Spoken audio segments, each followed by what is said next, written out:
বিশ্ব ভ্রমণে আমি রয়েছি, আমার বাড়ি সব জায়গায়, যেখানেই ডাকবা সেখানেই আমি আছি, তোমাদের হৃদয়ে আছি, তোমাদের ভালোবাসায় আছি, এই মন্দিরে রয়েছি, সব জায়গায় আমি আছি।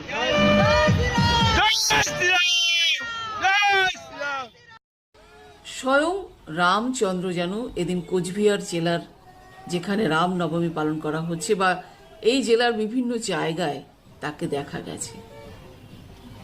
প্রিয় দর্শক, শুধু তিনি দেখা দিয়েছেন তাই নয়, তিনি কিন্তু প্রত্যেকের হাতে গীতাও দিয়েছেন।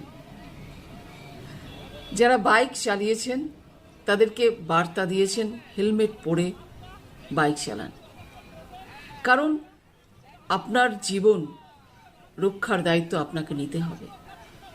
সুতরাং হেলমেট পরে যাতে অ্যাক্সিডেন্ট না হয় সেই বার্তা কিন্তু